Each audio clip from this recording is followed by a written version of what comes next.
nobody likes getting a puncture. Experienced cyclists, but especially inexperienced cyclists.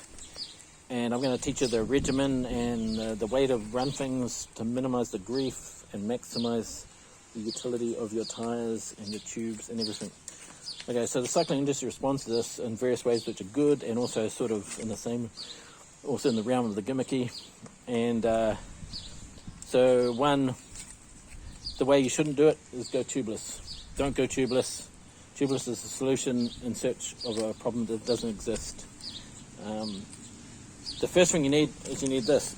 Either a floor pump, it's either called a floor pump or a track pump or a foot pump. It doesn't matter what you call it. It uses your entire body strength, your arms and your torso and your legs, and has an accurate gauge, reasonably accurate gauge to determine what tire pressure. You must have one of those. I didn't have one of those in my teenage years, and I stopped cycling because I got punches all the time. And my entire 20s would have been different if I'd had one of these. This is the demarcation line between someone who owns a bicycle and somebody who is a cyclist. That's the most important thing, by far.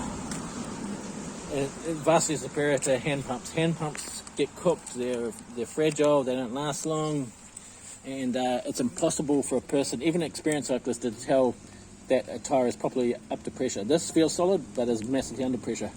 So if you have one of those, it will change your life. I cannot emphasize that enough.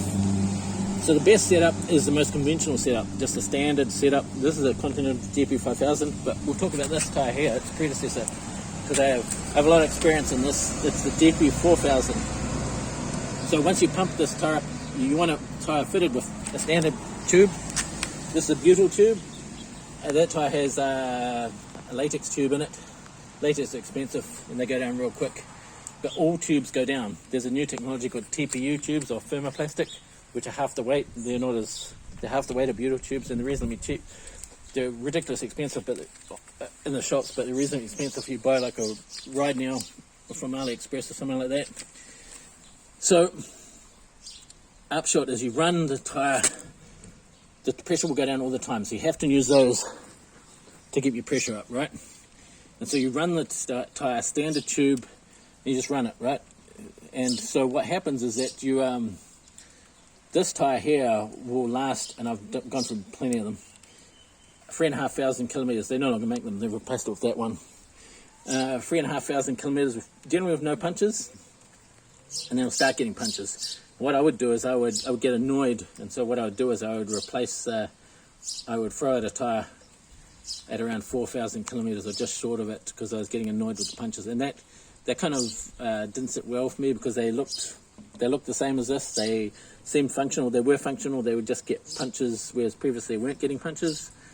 So one time I ran it. Hey James, I ran it for 3,500 kilometers, and then I kept on. I decided to keep on running it until it blew out, and I took it to 5,940 kilometers, and then it completely disintegrated. It completely disintegrated on me when I was emergency braking from a car, and so that's how far it would go. But the upshot is, what I would do is, once you start getting punches, now all different tires are different. Some tires get punches earlier on, and they start getting punches earlier on, and so what I would do is I'd run an inner liner. See, this is an e-bike tire. This tire is cooked. This tire got punches all the time, and I put this inner liner. It's $33. Zeffel 33mm inner liner. You can buy them online way cheaper, like once again eBay, AliExpress, whatever. And what I would do is I would run the tire for the first half of its life, and maybe run it without an inner liner. You know, maybe you want to do maximum performance, minimum weight, and you run it for the first half of its life, and then for the second half of its life, once you get used to, and run the same tire, so you get used to how that tire acts over its lifetime, because different tires are different. And then over the second half of its life, run an inner liner. And so tubes, for example, if I buy them in the shop here in New Zealand, it's like $12.90 or $13.90. I have those prices seasoned to my memory. One time I got free punches on one day, and I used gasoline to inflate it. So that's like $50. just for one ride. That's ridiculous. So to stop wasting your tires or prematurely throwing them away or blowing through tubes in the second half of a tire's life, I would recommend going to an inline. This doesn't get punches, even though, and we're talking e-bike here, I'm cruising like 40 kilometers an hour, 41, 42 kilometers an hour, and it's way over 100, fully loaded. This is heavy, and it's fast. And so I would run that for the second half of its life. And that would pretty much be way cheaper. I saw a inliner for like, maybe it was like $8. But all you have to do is save you from getting one puncher, and you'll save way more than that.